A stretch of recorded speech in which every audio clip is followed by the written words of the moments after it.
پھپھو کہاں ہے؟ جہانگیر کو گیٹ کا لاک کھولتے دیکھ اس نے اظہر حیرانی سے سوال کیا۔ وہ ماموں کی طرف گئی ہیں، فون آیا تھا ان کا مجھے، جہانگیر بائک کو اندر لاتے ہوئے بولا۔ خالہ رک گئی، ٹھہر گئی۔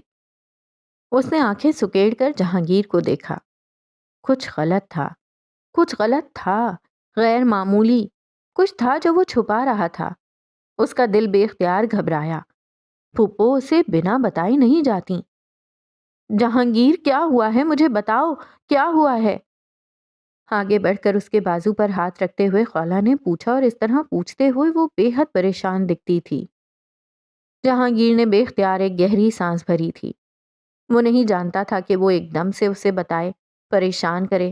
صبح سے وہ اسکول میں تھی، لنچ عموماً گھر آ کر ہی کرتی تھی۔ وہ چاہتا تھا کہ وہ کچھ کھا لے، تھوڑا آرام کر لے تو وہ اسے طریقے سے، سبھاؤ سے بتا دے گا، مگر خالہ کی حسیات تیز تھیں، اتنی کہ اس کی ہر کوشش پر پانی پھیر کر رکھ دیا تھا۔ جہانگیر نے ایک نظر اسے دیکھا، بائک کو کھڑا کیا، اس کی طرف مڑا، اس کے دونوں ہاتھ اپنے ہاتھ میں لیے، اور خالہ کا دل تھا کہ آج پسلیاں توڑ کر باہر آنے کو تھا۔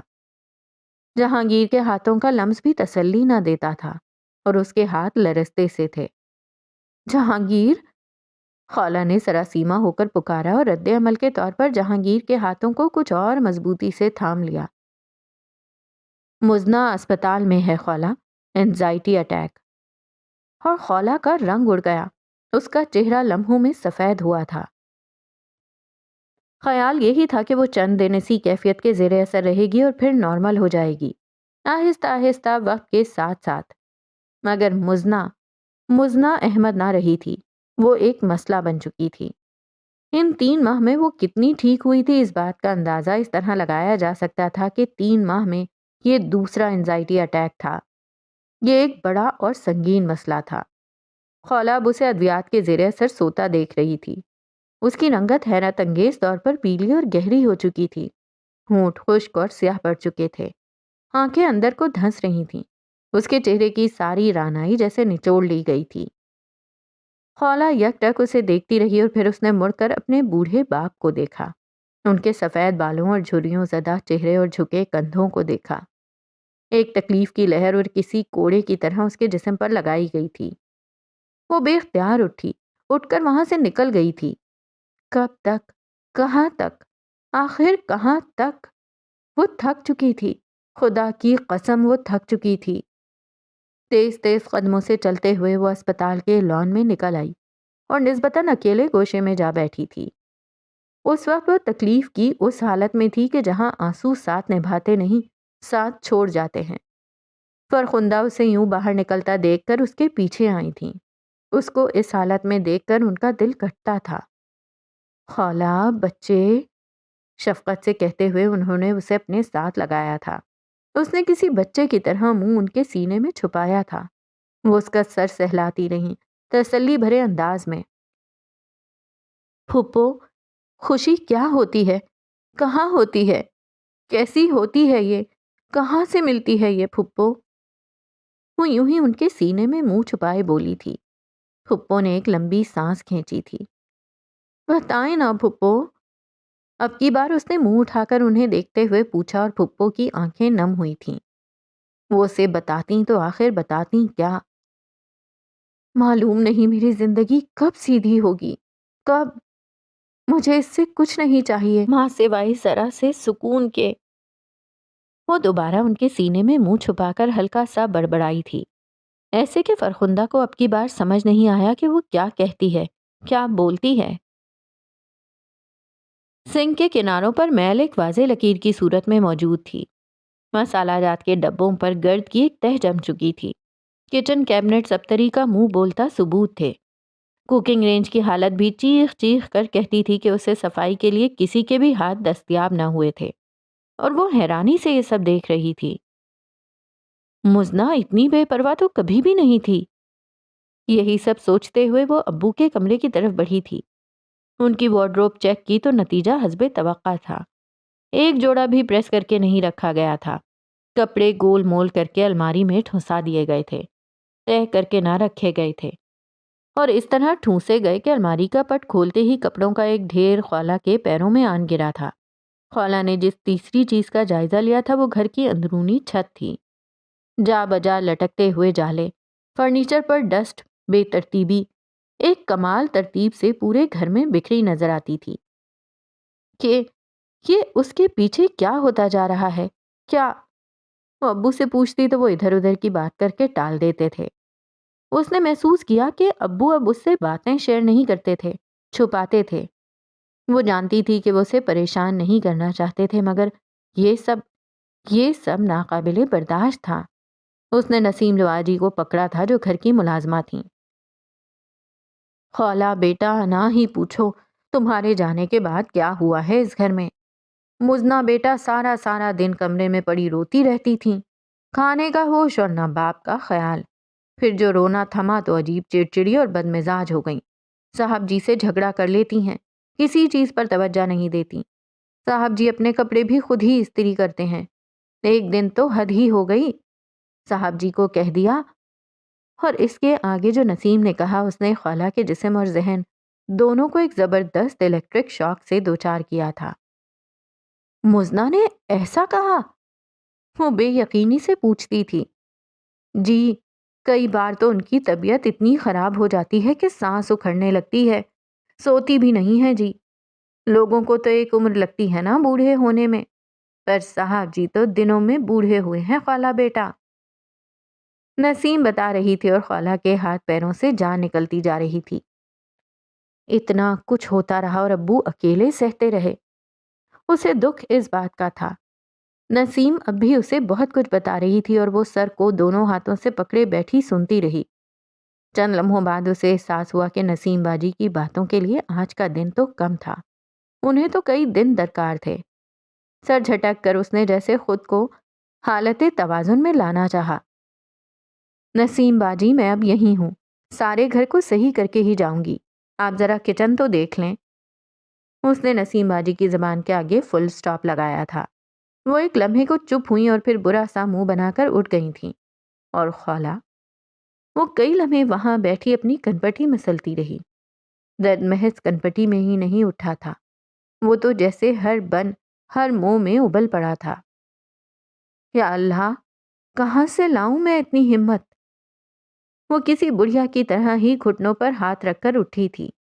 اس نے ہمت جمع کی اور ارادے کو مضبوط کیا۔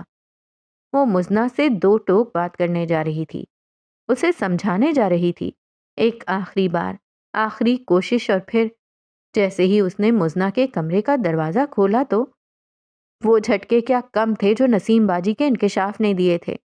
یہ جو دھچکا تھا نا، جو کہ اس کا منتظر تھا، یہ اسے سرے سے ختم کر کے رکھ دینے والا تھا۔ اس نے جب دروازہ کھولا تو مزنہ کے ہاتھ میں ایک رومال تھا، اور رومال میں ماں جی اب وہ شادی شدہ نہیں رہی اور دوسرا عقد کرنے کے قابل ہے۔ ہر لحاظ سے، قانونی، معاشرتی اور مذہبی ہر لحاظ سے آپ کا اعتراض بلا جواز ہے۔ اس نے ماں ہی کے 171 دفعہ کے دہرائے گئے اعتراض کے جواب میں وہ بات دہرائی تھی جو اس نے پہلے دن کہی تھی۔ دنیا کی ساری کنواری لڑکیاں مر گئی ہیں کیا؟ تمہارے لیے وہ طلاق یافتہ ہی بچی ہے، اور تم کتنی شادیاں نبھا چکے ہو۔ کنوارے ہو تو بیاہ بھی کنواری سے ہی کروں گی، تمہاری ضد ہے تو میری بھی ضد ہی سہی۔ اور وہ ہنس دیا۔ چلیں ٹھیک ہے ماں جی، ضد کھیلتے ہیں، اس میں عمر بیت جائے گی، وہ نہیں تو نہ سہی، مگر پھر کوئی اور بھی نہیں۔ اب آپ کی نافرمانی نہیں کر سکتا تو کیا ہوا، خود ہی اپنی مرضی تو چلا سکتا ہوں نا، بس طے ہو گیا۔ وہ اٹھ کر ان کے پیچھے آیا اور اب وہ زور زور سے ان کے کندھے دباتے ہوئے کہہ رہا تھا۔ ماں جی کے دل کو ہاتھ پڑا، مگر وہ پکا منہ بنائے بیٹھی رہیں۔ 4 دن کی ضد تھی، ساری عمر تو نہ چلتی۔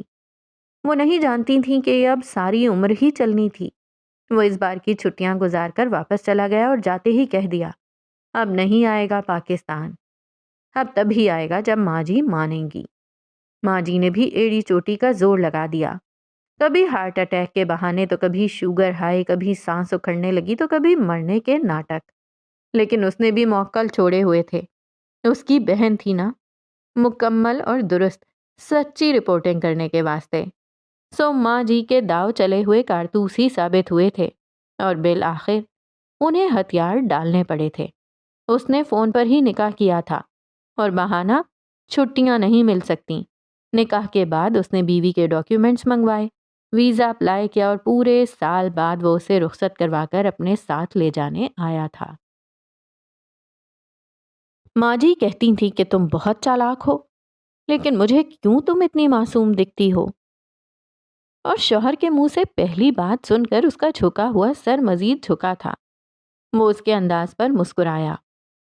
اب ماں جی کو کیا پتا کہ مجھے معصومیت نے مارا، نہ ہی تمہارے حسن نے لوٹا، میں تو تمہاری آنکھوں سے پٹ گیا ہوں۔ وہ کہہ رہا تھا اور اس کا سر جھکتا ہی چلا جا رہا تھا۔ تو ایک جنگ، ایک لڑائی اپنے انجام کو پہنچی۔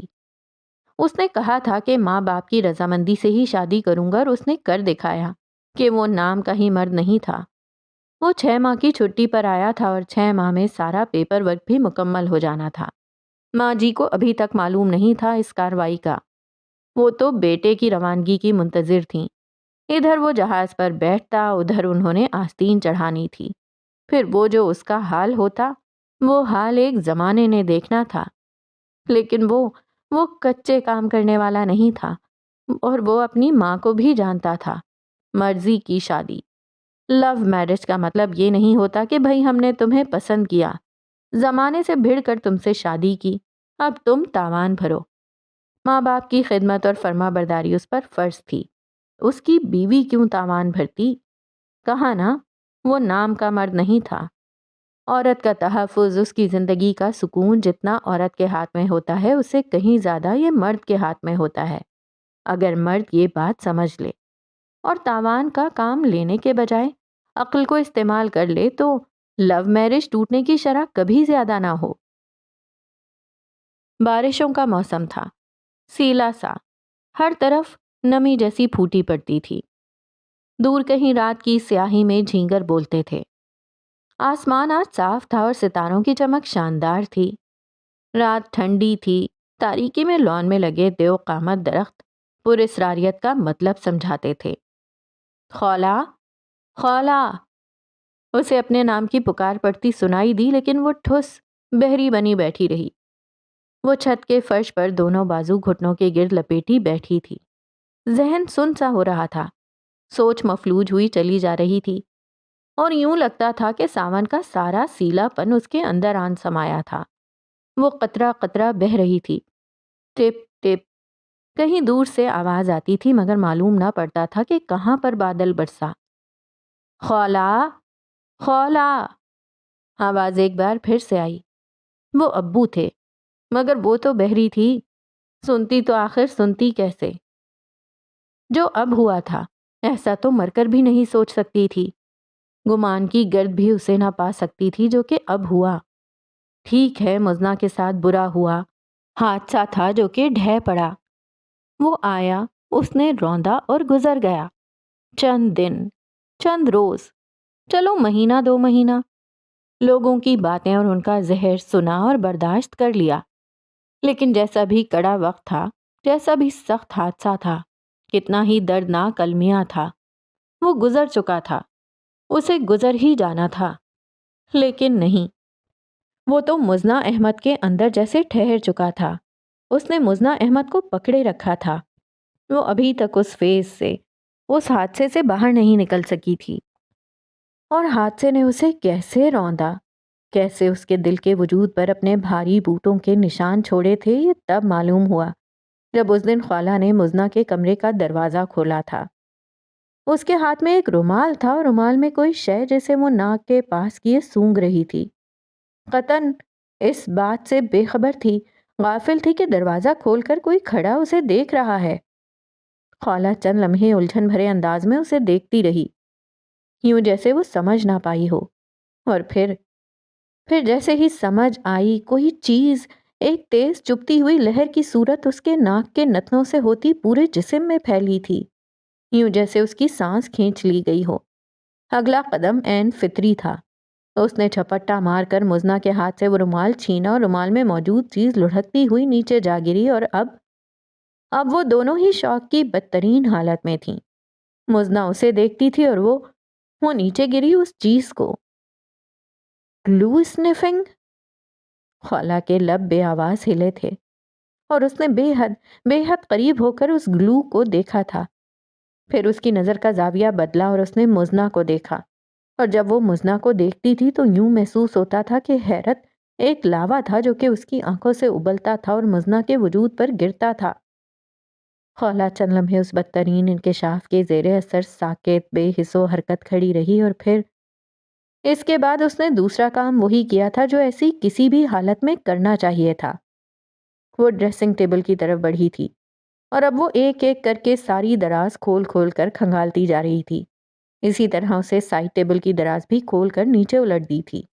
الماری کو کھولا، سارے کپڑے نکال کر باہر پھینکے، سیف کھول کر کھنگالا. وہ کچھ ڈھونڈ رہی تھی اور اب اس کے ہاتھ میں مطلوبہ چیز تھی. وہ اس موذی چیز کا شاپر تھا. وہ تھوڑی دیر تک اس شاپر کو پکڑے یقین کر لینے کی کوشش کر رہی تھی، اور پھر اس نے غصے سے تیش سے پر ہو کر پوری قوت سے شاپر مزنہ پر دے مارا تھا. اور بس اسی پر بس نہ کیا تھا، آگے بڑھ کر اس کا گریبان پکڑتے ہوئے اس نے کھینچ کر زور سے الٹے ہاتھ کا تھپڑ بھی اسے دے مارا تھا. پھر جھٹکے کے ساتھ اسے پرے گرایا، اور اسے نہیں معلوم تھا کہ ایسا کرتے ہوئے وہ رو رہی تھی. مزنہ گال پر ہاتھ رکھے بیڈ پر پہلو کے بل گری بے یقینی سے اسے دیکھتی تھی، اور وہ دونوں ہاتھوں سے سر تھامے نیچے بیٹھتی چلی گئی. یہ کیا ہو گیا تھا؟ تو کیا مزنہ ایڈکٹ ہو چکی تھی؟ مزنہ دراصل کلینکل ڈپریشن کا شکار ہوئی تھی. پہلے اس کا رشتہ طے نہیں ہو رہا تھا، پھر جب یہ مسئلہ حل ہوا تو عین شادی سے چند روز قبل شادی ٹوٹ گئی، وہ بھی اس کی مرضی کے بنا. اور چھوٹی ہونے کی وجہ سے وہ جتنی لاڈلی تھی اتنی ہی حساس بھی تھی. حادثہ اس پر پورے معنی و مفہوم کے ساتھ اثر انداز ہوا اور اسے نفسیاتی طور پر بری طرح سے مجروح کر کے رکھ گیا تھا. وہ ریکور نہیں کر سکی تھی، موو آن نہیں کر سکی تھی. وہ اسی المیہ کے شکنجے میں پھنسی رہ گئی تھی. شروع میں وہ روتی رہتی تھی، پھر اس کی نیند اور بھوک اڑ گئی تھی، اس کا وزن دنوں میں گرا تھا. ایسے میں اتفاقاً اس کے ہاتھ یہ چیز لگ گئی جو کسی چیز کو جوڑنے کے لیے اس نے استعمال کی تھی، اور پھر اس کے ہاتھوں کو لگی رہ گئی تھی. رات کو وہ جب بستر پر لیٹی تو ایک خوشبو نے اسے بے چین کر رکھا تھا. وہ سمجھ نہیں پا رہی تھی کہ یہ خوشبو کہاں سے آ رہی ہے. کسی خیال کے تحت اس نے اپنے ہاتھوں کو سونگھا، اور حیرت انگیز طور پر اسے وہ خوشبو جو کسی بھی نارمل انسان کو خوشگوار نہ محسوس ہوتی، اسے خوشگوار اور بھلی محسوس ہوئی تھی.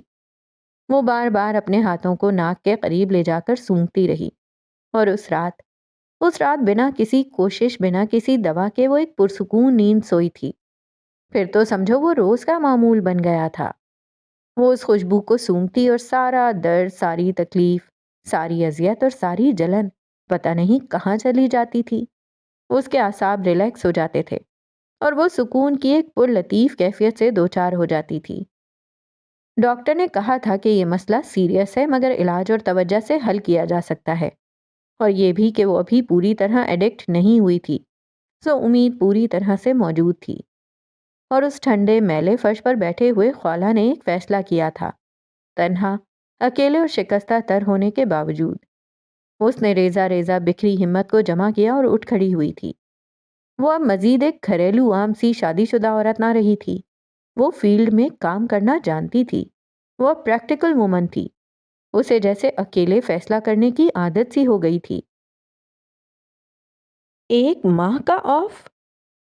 مس مفتی نے اس کی بات کو سنا اور رد عمل کے طور پر اس کی بات کو دہراتے ہوئے یکدم انہوں نے کرسی کی پشت سے ٹیک لگائی تھی. مسز جہانگیر، یہ ناممکن ہے. آپ کے پیریڈز وہ کس طرح مینج ہوں گے؟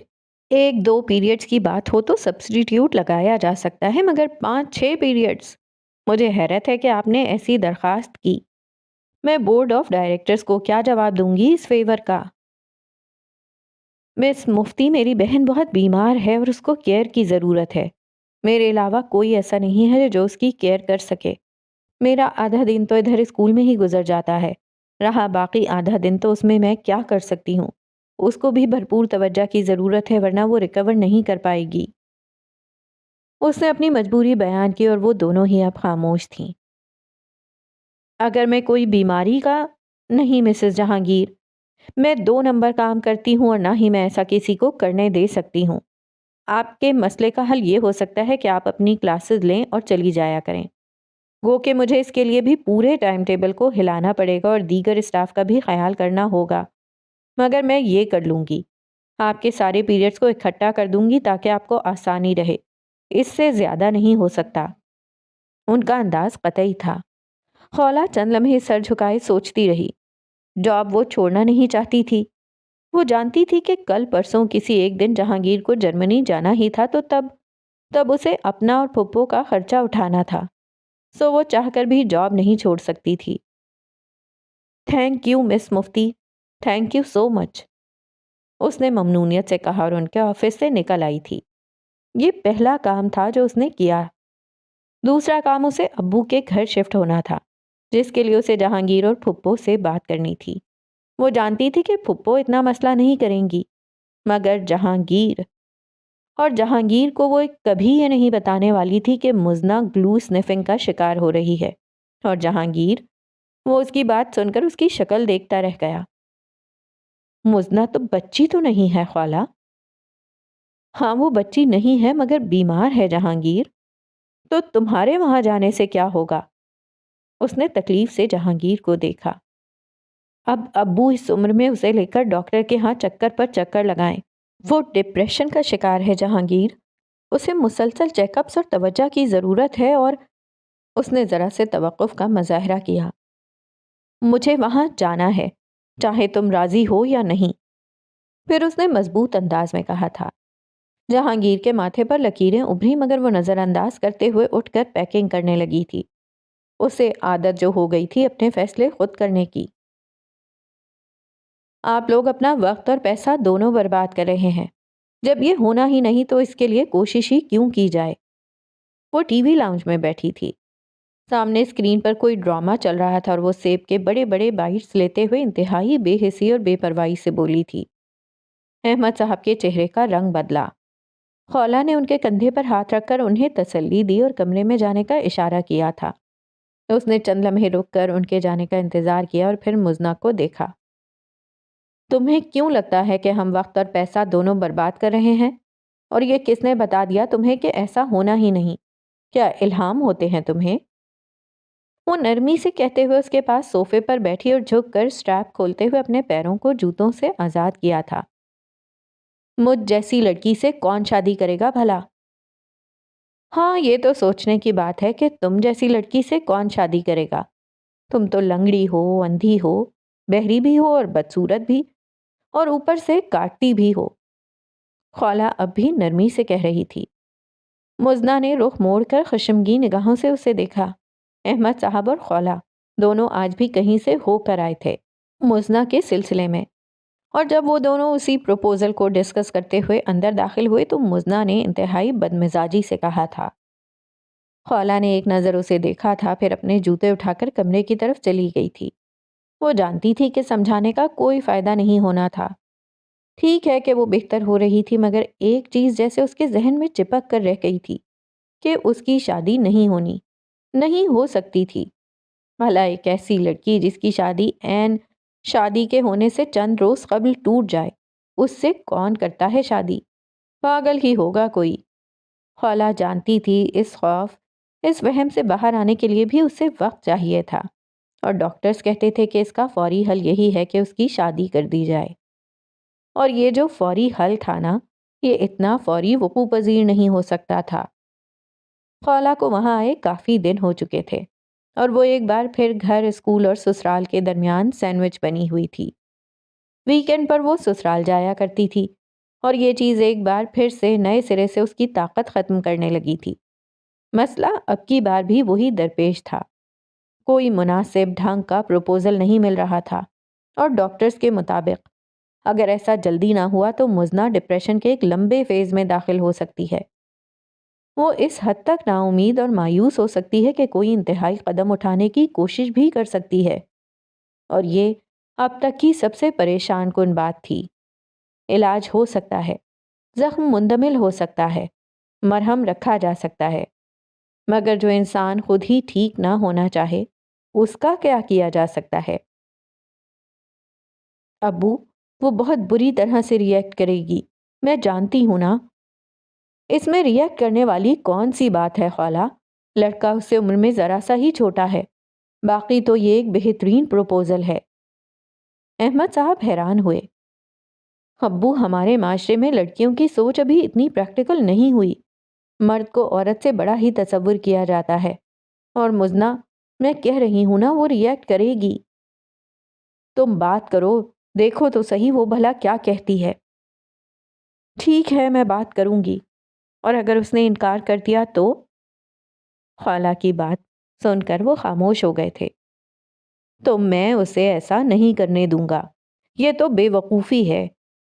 ذرا سے توقف کے بعد جواب آیا تھا، اور خالہ انہیں دیکھ کر رہ گئی تھی۔